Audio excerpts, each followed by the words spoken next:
Hi, everyone, and welcome back.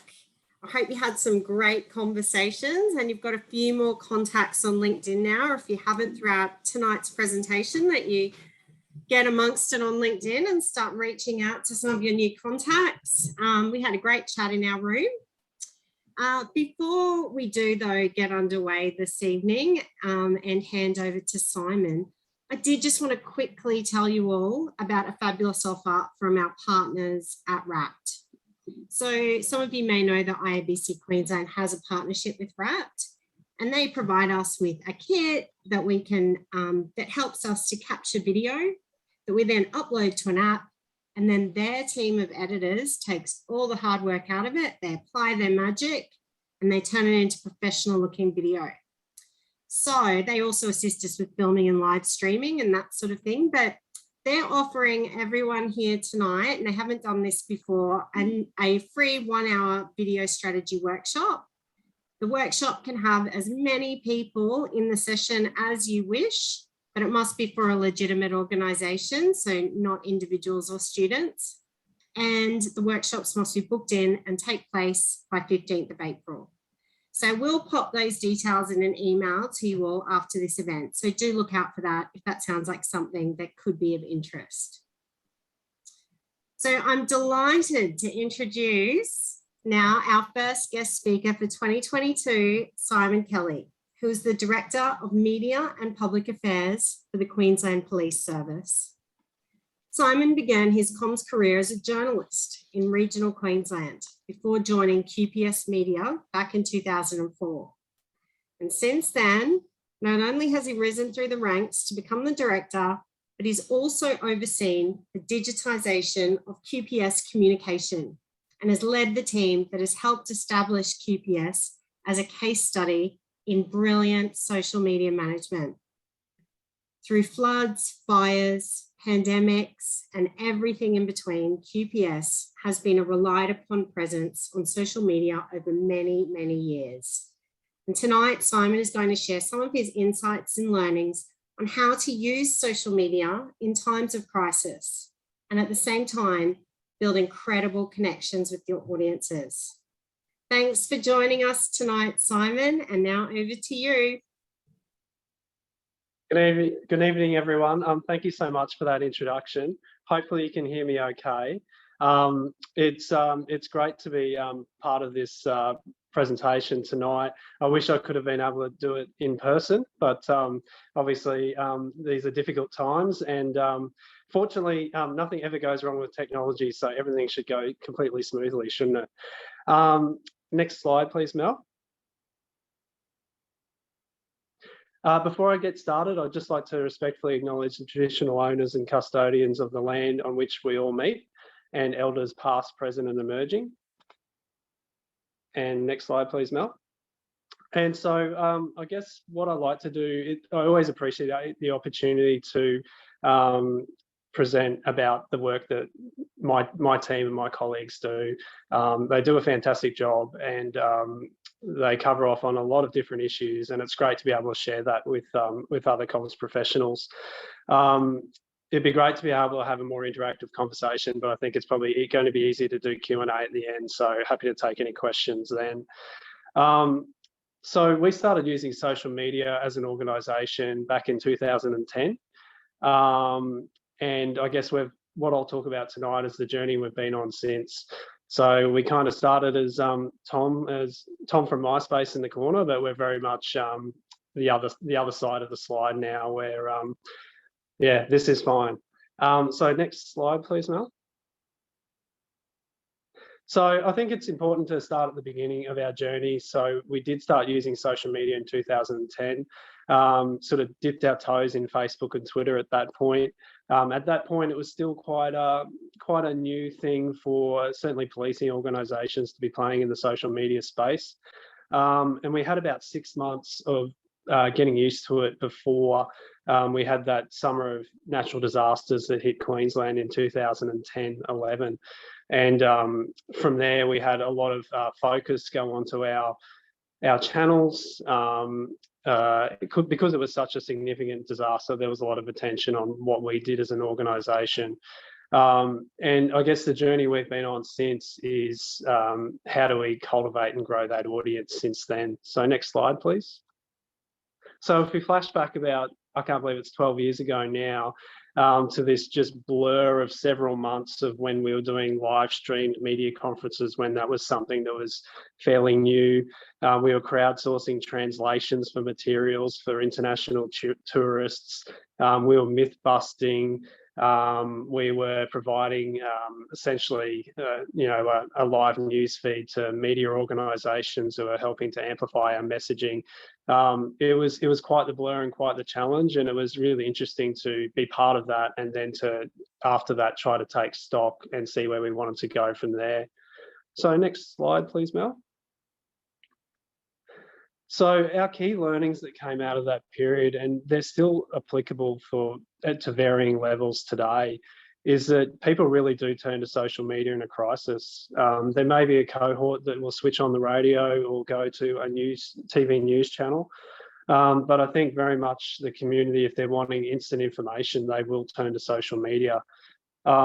And for what was important for us is we already had an established presence in that space. And I think no matter what the communication is, whether you're communicating in a crisis, trying to manage the reputation of a brand, unless you're already seen as being credible in that space, that forum, as having some authenticity and having some authority in that space, it's going to be much more difficult to sell and share your messaging. For us in an organisation like a policing organisation, and working in that fast-paced crisis type environment where we do on such a regular basis, streamlined clearance processes were really important to us as well, because critical to social media has obviously been not only been accurate but been timely. Despite the occasional disaster where Facebook or Instagram might drop out for a few hours, it's actually really reliable infrastructure, much more reliable than any of our own channels. So it was very reliable in a crisis for providing a platform for getting information out to the community. I know I'm preaching to the converted, but it just highlighted for us, even at an early stage, how important it was to be mobile friendly with our content. And I think today more than ever, the importance of and the power of images and video in selling a message. And as I was trying to say before, I think we had such a significant focus on our channels during this summer of crisis. We saw ridiculous things happen, like our Facebook likes and followers went up by 100,000 in 24 hours. And we were just basically sitting there in awe, amazed at what was happening and sort of just going with the flow, really. But a few months after we dusted ourselves off and things settled down to some sort of normal business for us again, we realised we had a great opportunity because we had a significant following on our social channels. We're all about public communications, public safety information, and we really wanted to harness the good work that had been done. We're conscious that our content can be quite dry. It's a lot of crime, it's a lot of bad news, a lot of sad news. And we wanted to find a way that we could continue to maintain, grow an audience, keep them engaged, so that, heaven forbid, if we had another crisis, we had a ready-made audience there who could share in our messaging. We had a bit of a rapport with, and they could help amplify our messaging as well. So rather than you just listen to me, hopefully the technology works, but I've got a little video that helps tell the story much better than I can.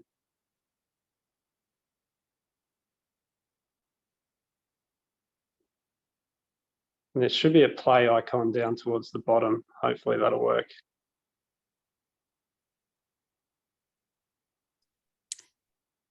One moment, caller. Let's just do it right here. See if this works.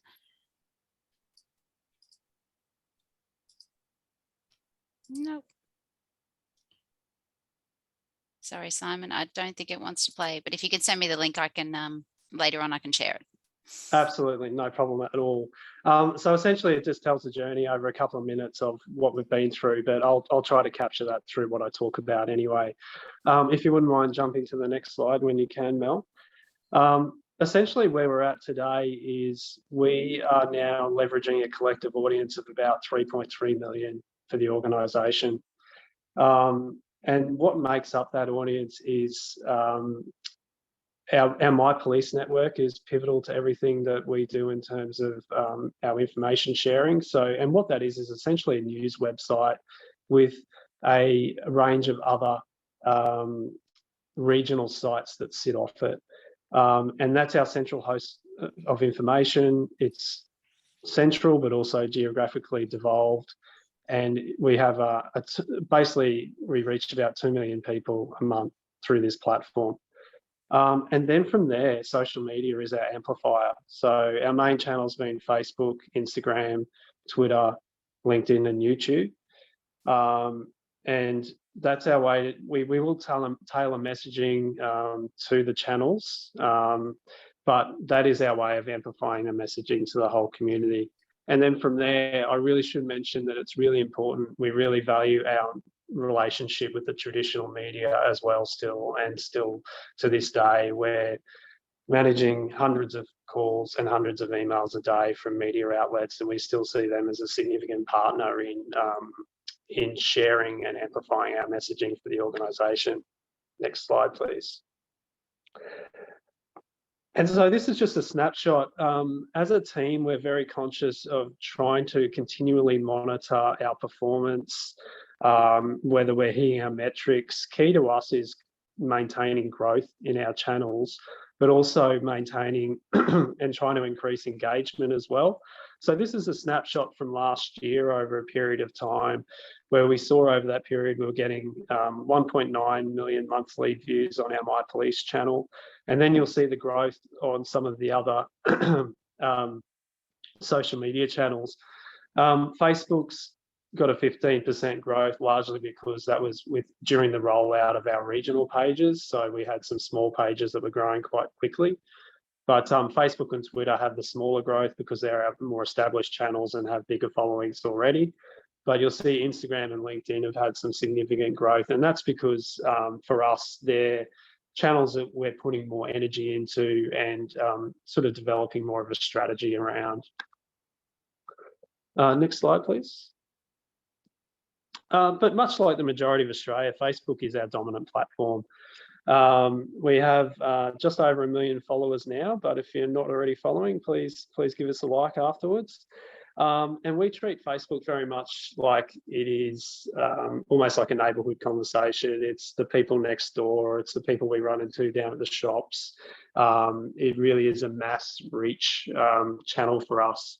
Whereas, next slide, please, around Twitter, we have about 220,000 followers. It's a smaller following, but it is so influential. For us, it's about reaching journalists, politicians, academics, and public figures.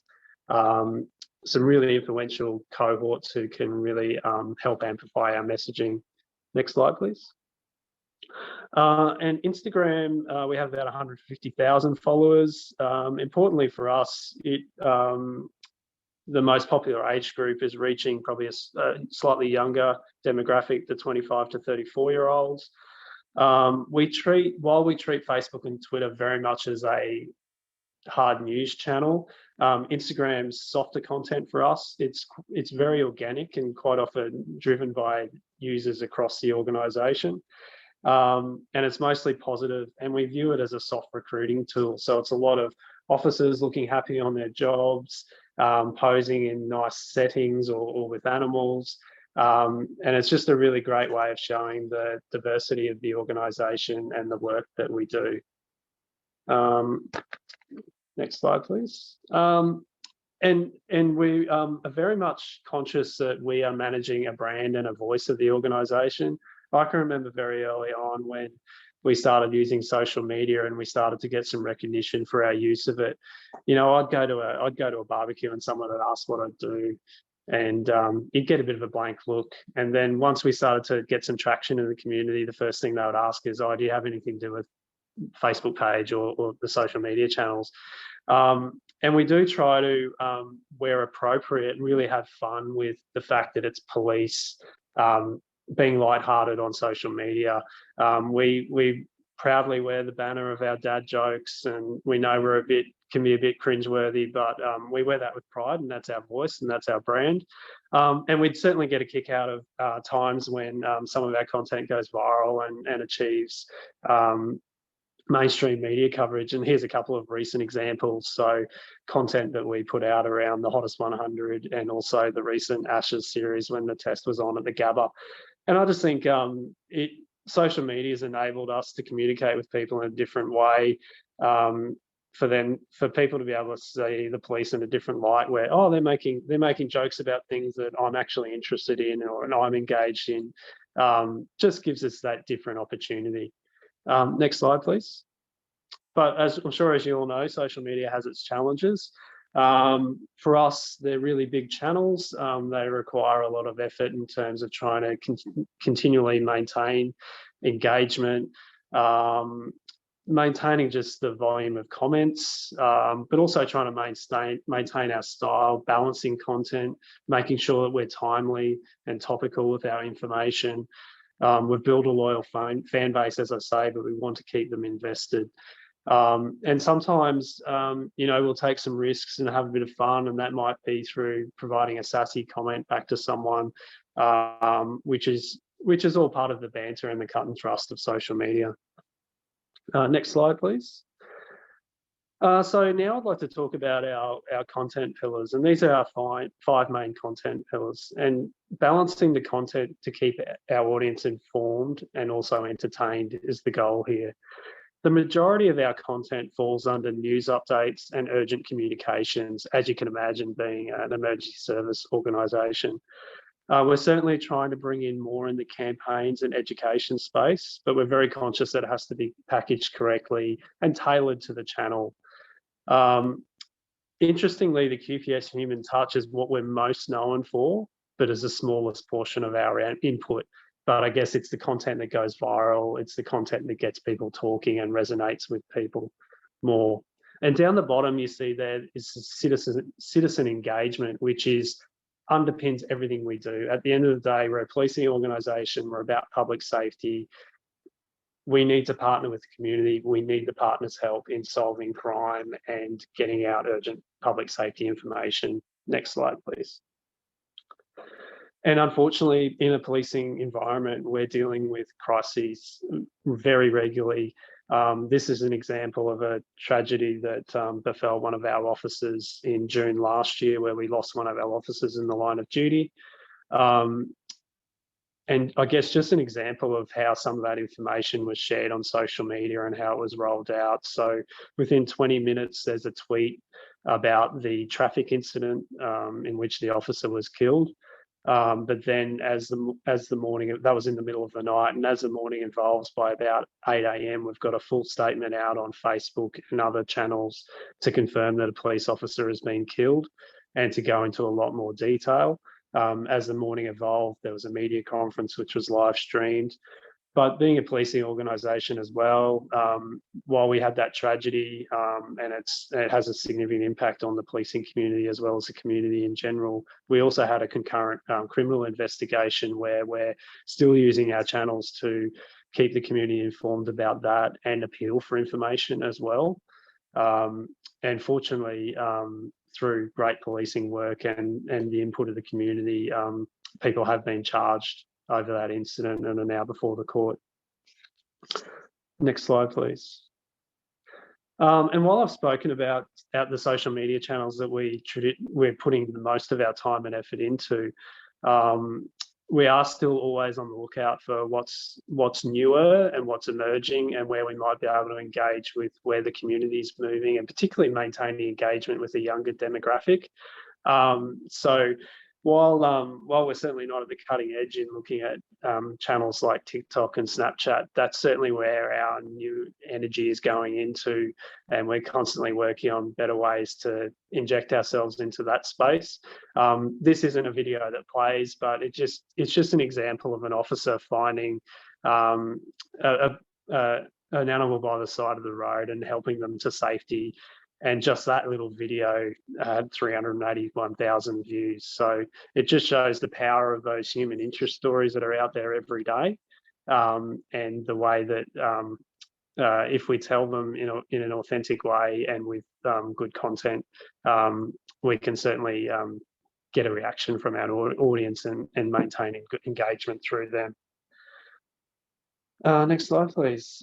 So I'm whipping through this pretty quickly, but essentially for me, in summary, if I can, I know I'm talking to professionals out there, and if I can impart any sort of learnings or advice from my team's experience, it is to really make sure that we know our social media audiences, have an understanding of their drivers and how we can access them best.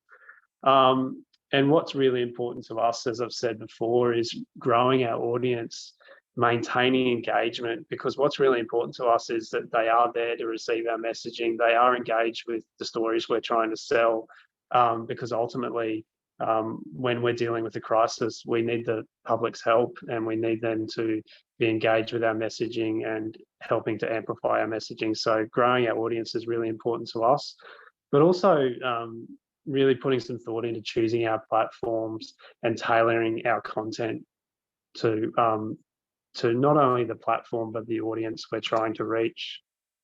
Next slide, please. But also, if all else fails, and you can click through this a few times, Mel, just post dogs. Dog pictures never fail. Okay, from there, that's enough of me talking. I'd like to throw it open to questions.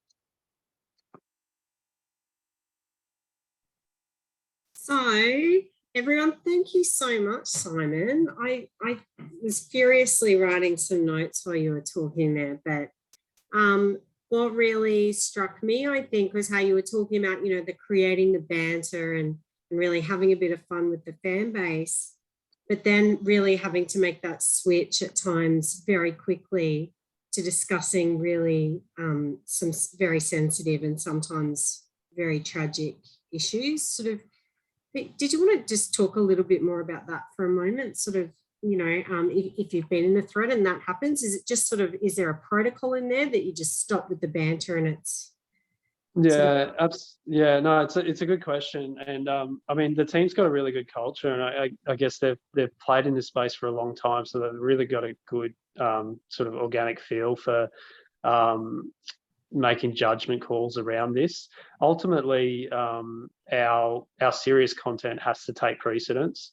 So there's a lot of things where it might be that we think we've got a great human interest story, or we've got even just a great joke to make that might have a policing tangent at all, where it just ends up on the cutting room floor simply because the timing's not right. So if we're dealing with a number of serious incidents, if we've just had a fatal crash, we're not going to make a joke about something else involving road safety. So we're constantly mindful of that tone and trying to get the balance right. Ultimately, the serious content has to take precedence because we've got an obligation to inform the community about those things. And yeah, there's a lot of times where we would like to have a bit more fun, but we can't because of that. Yeah, that's excellent. I think, yeah, you're obviously straddling that challenge, very well. I think we do have a few questions in the chat. We've just got one from Nicole, who's asking, were your internal stakeholders initially open to the humorous aspect, or was that sort of challenging early on? Yeah, look, it was an interesting journey. So my predecessor did some great work in terms of getting some initial buy-in for us to do the trial in the first place. I think we're in that fortunate position because we had 6 months to get familiar with the platforms, and then we had the massive crisis where we got a lot of goodwill out of that, both internally and externally. So that gave us a bit of leeway. So once we sort of reassessed and realized that we needed to have some more engaging content, that naturally led us to more lighthearted content where we would start making some gags. And I think because we had the goodwill, we were able to sort of ride that wave and continue to maintain, ensure we had the support of the senior executive of the organisation in doing that. And yeah, sometimes we can we can tread a fairly fine line, but I think we've built up enough goodwill that even if there's even if we sometimes ruffle a few feathers, we've got enough money in the bank to be able to do that. Fantastic. Awesome. Thank you. There's some great insights there, actually. Particularly, I know you mentioned earlier when you were speaking about, you know, it's not just social media responses or posting things, you know, it really is brand management with every post or response, isn't it? Absolutely. Yeah, it's given the public access to our organisation like they never had before. So 15 years ago, if you were having an interaction with police, you're either unlucky enough to be a victim of crime, or maybe you've been stopped by the side of the road for a breath test or something like that. There was no other real way to interact with police, but now you can jump online and trade jokes with us, or just get that immediate access to all our messaging. So we're very conscious that we are have input into how the brand of the organisation is perceived, and we are brand ambassadors in terms of the way we're communicating with the community. Thanks, Simon. Look, we've got quite a few questions coming in thick and fast. I might just jump to Damien. Damien, I think you can speak your own question. Sounds like something that might potentially be close to your heart. What makes you say that? Just yeah. You're not the first organisation I've heard talk about. I don't know if Daggy Dad was the word you used, but you know, that sort of tone or that brand when you're sort of communicating as like you're coming from a Daggy Dad or a crazy uncle space. How did you arrive at that? Was that tinkering in the early years, or you know, was that a very clear identity you wanted to come up with? It was actually pretty organic, to be honest. I think maybe it's reflective of the demographic of the team, or the people that sort of had influence early on. That was just the way we gravitated. It seemed to resonate. You know, we're not trying to compete with professional comedians. Yeah, I think it's much easier for us to play in the lighthearted space if we're just, you know, relying on puns and you know, pretty daggy humor, but it'll still resonate. And it's probably not while it might be fortuitous that we sort of stumbled across that, it's probably not a bad brand or persona for a policing organisation anyway. Yeah, great answer. Thank you. Completely agree, Simon. Thanks. Great question, Damien. Just going to jump now to Nicole. Had a question.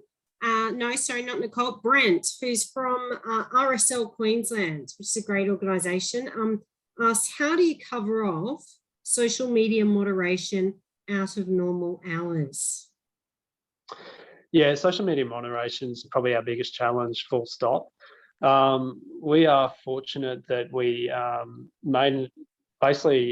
got into an agreement with our non-urgent contact centre police link, which is 24/7 as well, as because my team's actually 24/7 in office, so they're posting content 24/7.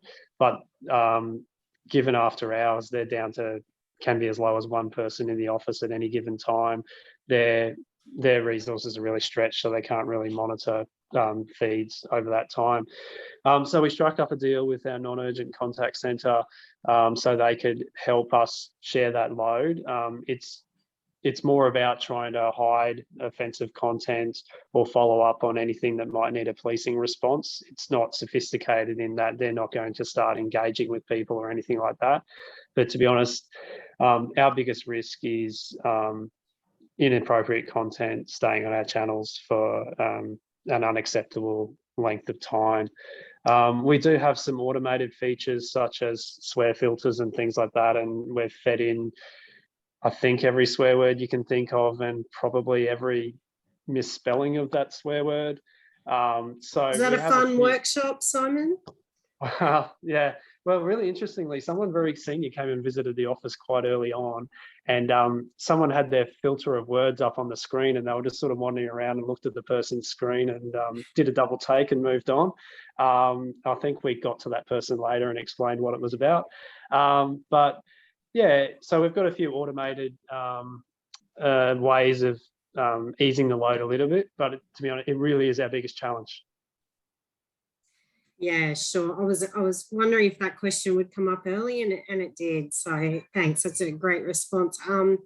We've got Erin has asked, what level of autonomy does your team have with content creation?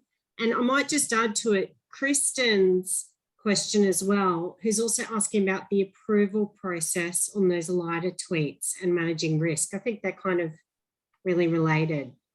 Yeah, no, it's a good question. Majority of content never makes it to me, as an example. We have to trust the team. They are empowered. They will, particularly the lighter content, that probably receives more scrutiny than the normal operational updates. The normal operational updates, they've got existing processes. So whoever has authority for the investigation or the incident will approve the messaging that we're putting out to the media. So therefore, they're approving the messaging that we're putting out to social media. I've always had a view that I've got people in the office 24/7.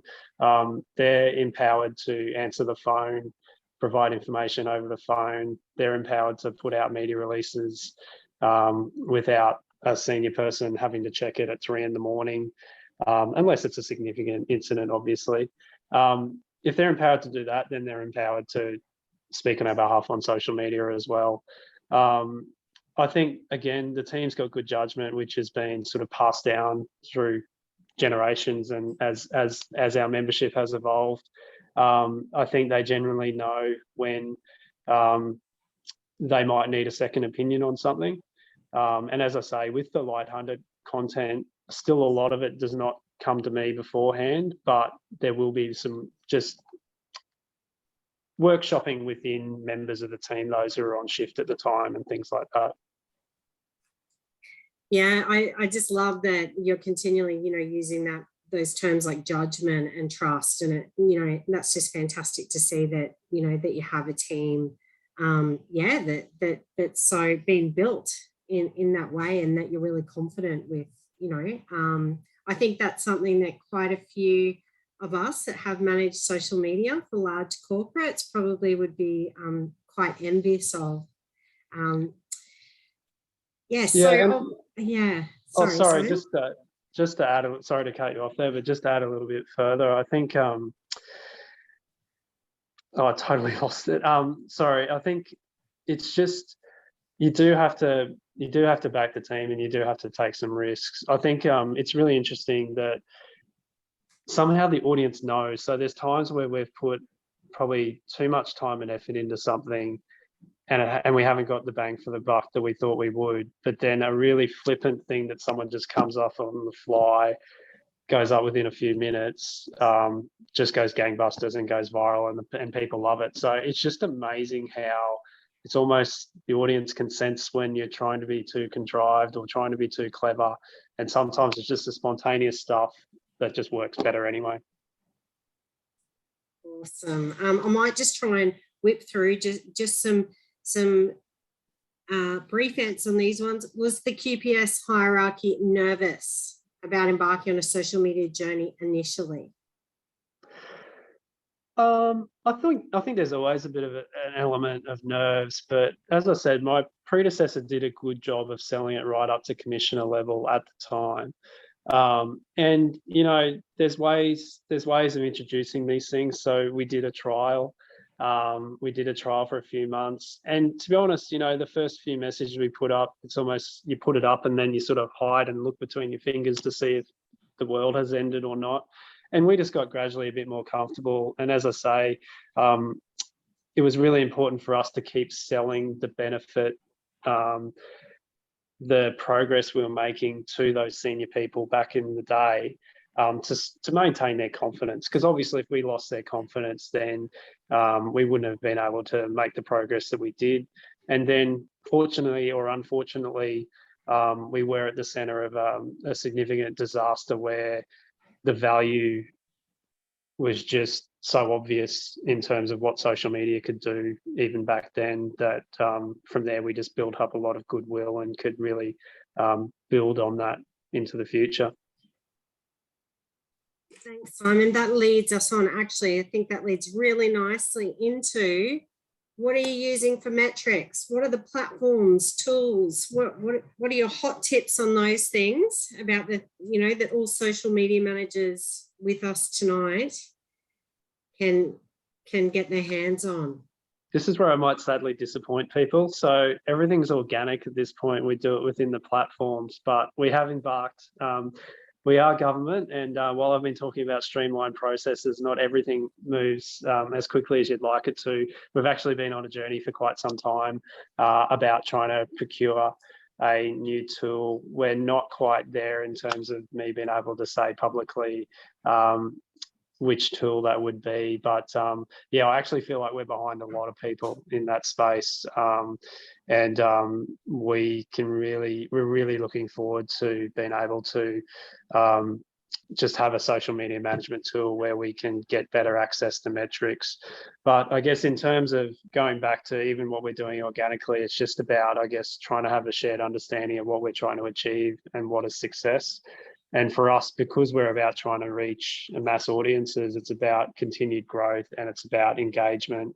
And then it's about continually having conversations about, well, what's working, what is engaging, what's not, and pivoting around. So a few years ago, it might have been GIFs going really well. Now it's not. So what's our new version of that, and what's going to, what are we also not going to be punished by algorithms for doing? And so you definitely are tracking metrics though, even if it's sort of quite manually done? Yeah, absolutely. Yeah. So, but the key ones being around what are our top performing posts say. So for instance, even just to try to foster that culture and create a bit of friendly rivalry within the team, I'll send out a weekly update where we'll look at what the top 5 posts on each channel were for the week in terms of reach and engagement. And it's quite often to see that mixture of the proactive, lighthearted content with some of the more serious content, and that will depend week from week, depending on what we're dealing with as an organisation as well.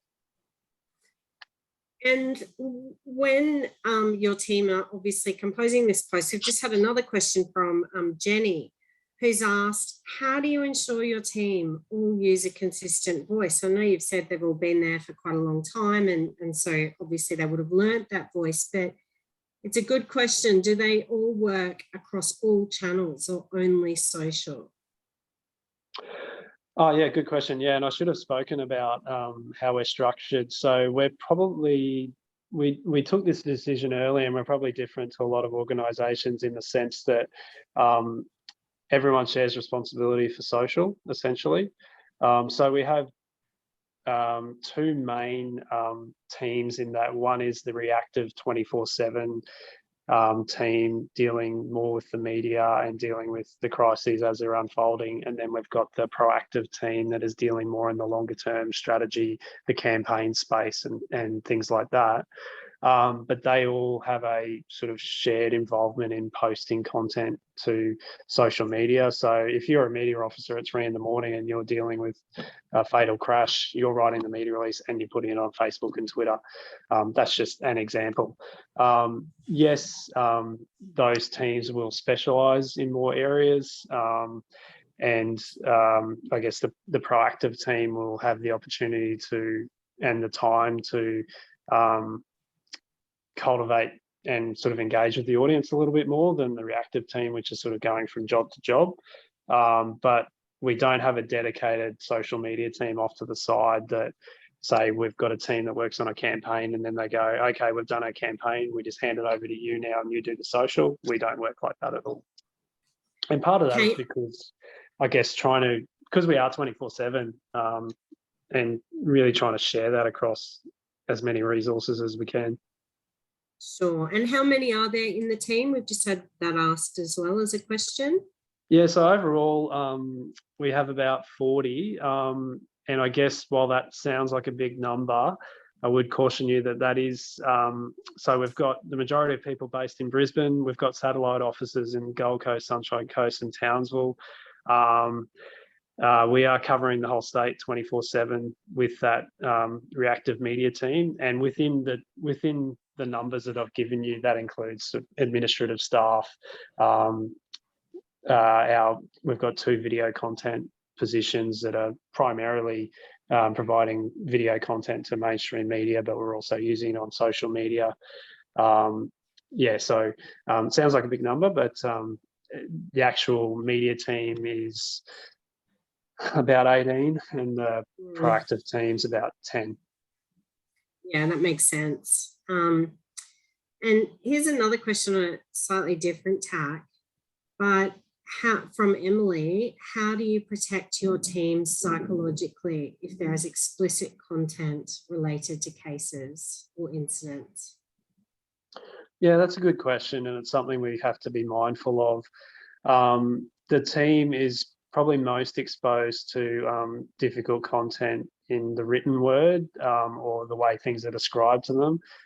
Fortunately, it's not as common for them to go to scenes and see something visually confronting. But I think it's really about, so we have safety and wellbeing resources in the organisation. It's really important that managers, keep on track of people, reach out to individuals, but also ensure that we're getting out global messaging to the team with some sort of regularity as well.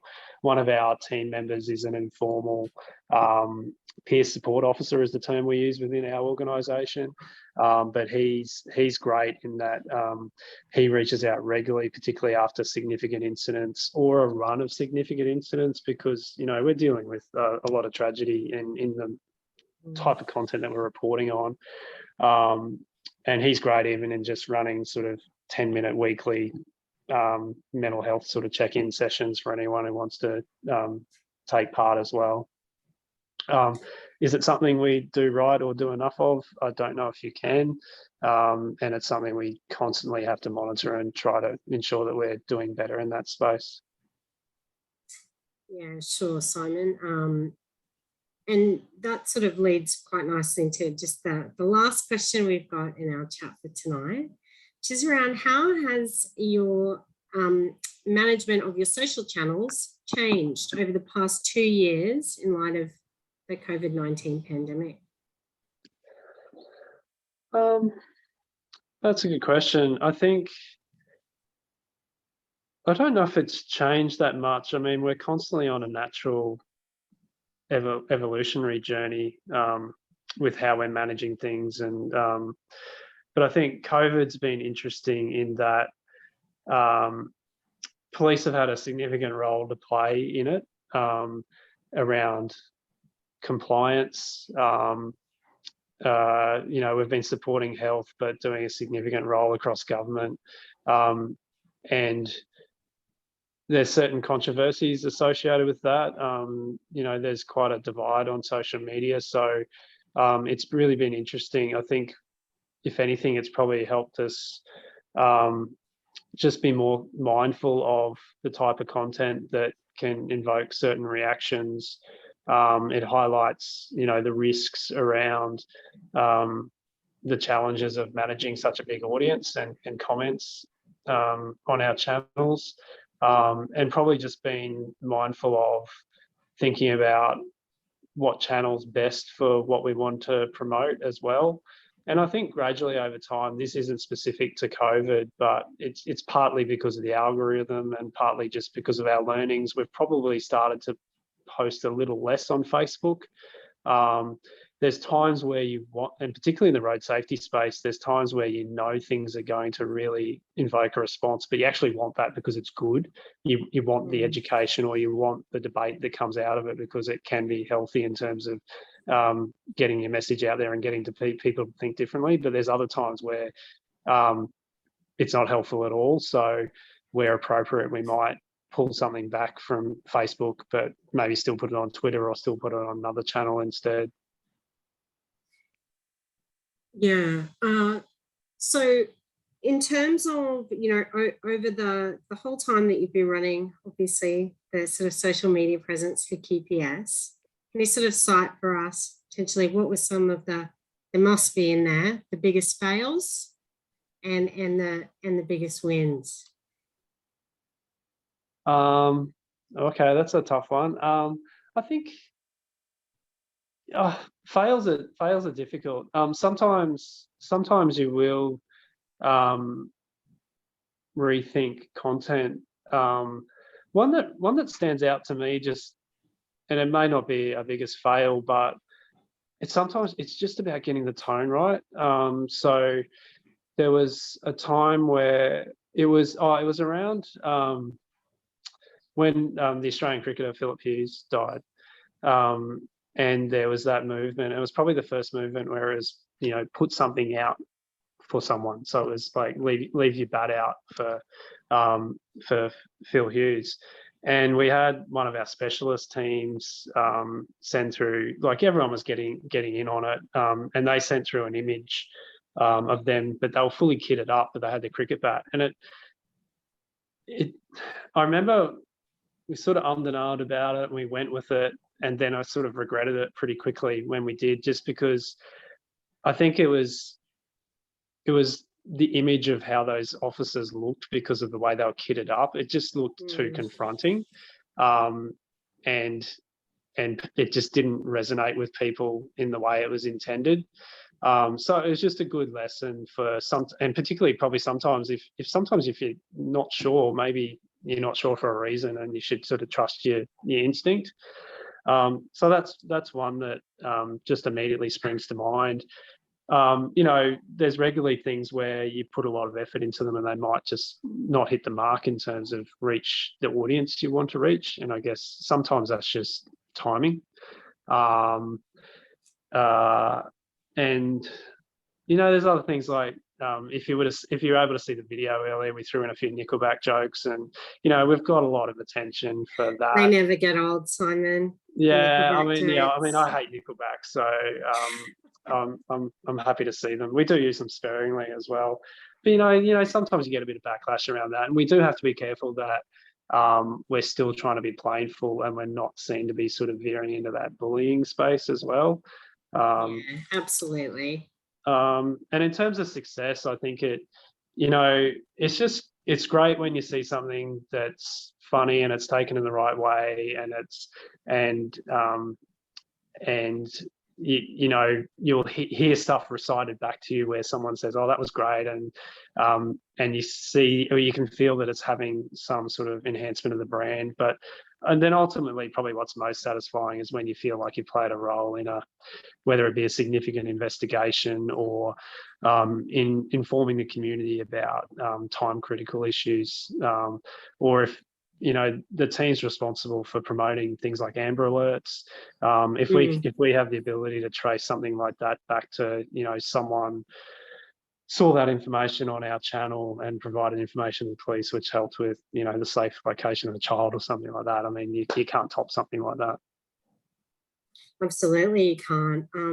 Look, that's, I think, where we probably need to get to our closing comments. But look, Simon, that was just a fantastic insight into the world of social media at QPS. So yeah, I think that was just very, very detailed, and I think I don't think we've ever had as many questions in the chat from one of our events as what we've had tonight. If that's any indication, I think everyone's really been fascinated by what you've been able to share with us. So thank you, and thank you. That was fantastic. Oh, thanks for your time and everyone's interest, and hopefully we can get the video out to you. And thanks for persevering through any technical issues as well. Thanks, Simon. And look, before we close tonight, if everyone can just hang on just for, I promise, only for 2 minutes. Mel is posting a link to a feedback survey in the chat. It is super short, I absolutely promise. So please take the 30 seconds to 1 minute to complete it.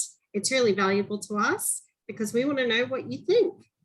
And also, I'm really excited to announce our next event because it is something quite different to what we've done before. It's got a guest presenter. Her name is Hayley Langsdorff, and she runs a visual communication business called Thoughts Drawn Out. And even though you feel like you're not an artist and you really can't draw a stick person with any sort of semblance to it looking like a stick person like me, we promise you that through following this workshop, you will surprise yourself with your skills. So hopefully you can join us for that one. That will be coming out shortly. And lastly, if you're not already a member of IABC Queensland, but you're interested in keeping on coming along to our events, you also want to tap into some fantastic resources and just generally a really great comms community, why not consider becoming a member? Please reach out to me, any member of the IABC Queensland board, and we'd love to help you out and help you make that happen. And last but not very much not least, I'd really like to thank the fantastic Mel Loy for all of her work in organising and doing all the behind the scenes sorting out of organising tonight's event. We do run a volunteer board, and also to all of our IABC Queensland board members. We really appreciate everything that you do.